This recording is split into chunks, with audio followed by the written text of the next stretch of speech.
going on, man? This your boy Clay Jones, man, aka Souda Clay. Come on now, it's your boy Rayvon Goodwin, also known as Morvon. And today, man. Today we finna go over a little bit of this entertainment business and what we think you should know if you're pursuing this lane of work. You know what I mean? So yeah, it's definitely a lot to this business. A lot of people skip over the business side. Yeah. So first and foremost, let's just get straight to the point that if you're an artist, if you're a musician, if you're a creative, if you anything to deal with the creative space, make sure you understand the business side, so that way you are on your P's and Q's and you can't get got. And that's just what we aiming for. Yeah. So one of the biggest things is being an artist, you should have your publishing, like, should be squared away. As far as if you releasing music, not only just don't release it through DistroKid, but you need to take the time and make a BMI or ASCAP account, so that way you can register that music properly. You know what I mean? So that way you receiving the publishing royalties. You got sound exchange, and then also like you want to make sure your music and work is copywritten as well. You know what I mean? So that's just one lane. Like, you can go deeper into that, but that's just to brush it over. Music publishing is one of the most important parts of being an artist. Definitely. You know what I mean? Definitely. Another, I guess, topic we'll say would be distribution. You know, we deal with publishing and we also deal with distribution, and you just want to make sure that whatever distribution company that you are going for matches your needs. Yep. It's very important to understand ISRC codes. It's definitely very important to understand what you're getting out of these distribution companies and what these distribution companies are offering you. You know, are they going to be of service to you? You have some distribution companies that are better with communication, and you know, some things might go wrong with your songs, and you just need to be able to reach out to communicate, to fix problems. And if you don't have access to the people to fix any issues you have, that just puts you in a lane of just a downhill slope. So you definitely want to understand distribution and just understanding how your music is getting put out or how your art is getting put out. Exactly, man. Then another big thing, not all artists need them, but you have things like artist managers, you have road managers, you have A&Rs and that sort of thing. And it's cool to have those things, but just make sure the paperwork is legitimate. You know what I mean? Everybody gets their fair share on the amount of work, based on the amount of work they put into your career. If you feel like you don't need that or those things, and don't do it. But if you feel like you need to go down the route of needing an artist manager, just, you know, make sure everything is on paper. Everybody is up to par on each other's tasks or the manager's tasks and what they will be doing for you in your career. And make sure that all of that is inside of a well-formatted contract. You know what I mean? So paperwork is another big thing. Just make sure everything should be on paper. Paperwork. Before you agree to do anything, or before you have anybody else agree to do something for you, it's best to have everything on paperwork. You know what I mean? So yeah, absolutely. Yeah, that way there's no hiccups, lawsuits. Protecting yourself. Protecting yourself, man. So paperwork. You know what I mean? So yeah. Yeah. Another thing that I want to bring up that I want to make sure people don't skip over is marketing. Marketing. You know, we're so focused on the creative side, we don't focus on how we're pushing our art. And that marketing is very important. You have to know where you're at, where you're going, where you want to be.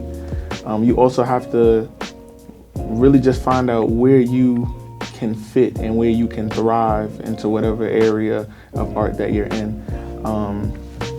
You want to make sure that you want to figure out how you can be of service in terms of a solution to any problem that's going on with that, within whatever industry you're in. I'm following. Tongue twister. That was crazy. Pause. All that was crazy. You feel me? But you just need to figure out where something is slacking, and you can build.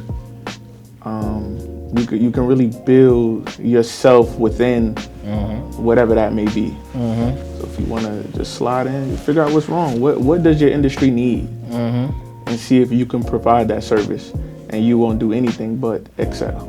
Exactly, and to piggyback off the marketing, people think it's just you release music and that's it. No, start, you know what I'm saying, coming up with campaign strategies for social media when you drop. Have a few like reels ready for the drop for the same song.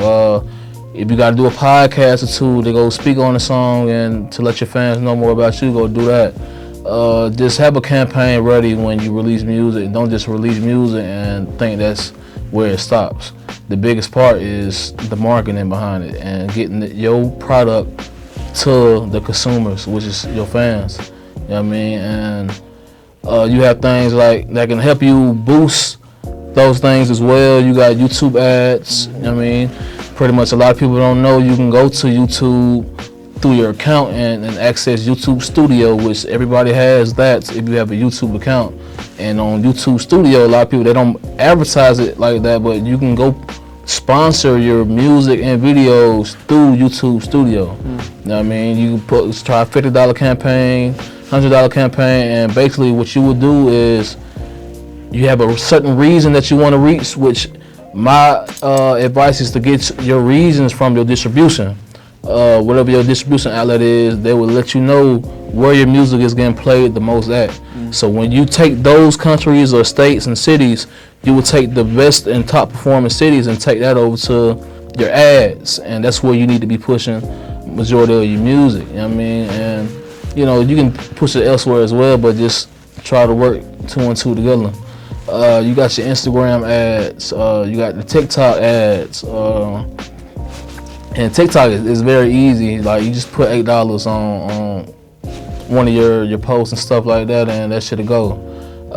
And you can do more, but I know the minimum is $8. So, and I've tested it out a couple times on a few of my releases, and it does work. You know what I mean? You get new followers, new fans, real engagement, people. You know what I'm saying? And your comments engaging and supporting. So, I know that's good. We just learned in class that I didn't know personally that you can sponsor your shit on fucking Spotify, excuse my language, but you can sponsor your music as well on Spotify, which that's big for me, because that's what these major labels look at, is your Spotify numbers. That's what these events like Rolling Loud, Coachella, all these big, you know what I'm saying, like concerts for multiple artists, they look at those numbers. I mean, yeah, they look at Spotify, like seeing your monthly reach and stuff like that. So that's what's been big on my radar. So yeah, marketing, just learning how to really market yourself, your brand, and just don't just stop there once you release it. Just, you know what I mean, do your due diligence and try to get things out and push the right way. Yeah. You know what I mean? Yeah, another thing, we're here to be successful, which means there's no option but to be successful. So what we got to talk about is these taxes. Oh yeah, taxes. Once we start making this, once we get to where we need to be, we making the money that we need to make, we're finally excelling.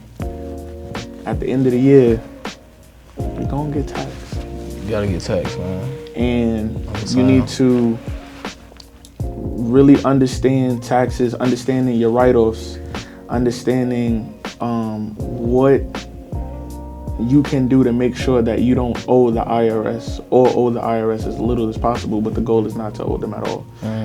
It's very important to do your research. It's very important to get a tax person, a professional tax person who eats, sleeps, breathes taxes, so that way you're up to date on each code, or you know, whatever the case may be, you're just up to date to make sure that you're putting yourself in the best position. Because right now, as independent contractors, as freelancers, and we're always sending invoices and, you know, things of that nature, 9 times out of 10, unless you, I guess, put it down on paper, we're not getting taxed. So if we're 1099 workers and whatever company that we're with, if they send out 1099 to the IRS, we have to report it. And once they see that no taxes have been coming out, we're out of luck, you know. So definitely, if you're planning on making money and you're planning on doing this for the rest of your life, make sure we up on these taxes. Taxes, man. That's one of the biggest things, man. That's how you stay rich. You know what I mean? And the richest of the rich have to deal with taxes. You know what I mean? Walmart, the owner of Walmart, they have to pay taxes and do this process. You know what I mean? So just because we starting off as small contractors and business owners, I mean, we are excluded from this part of the business. That's one of the majority.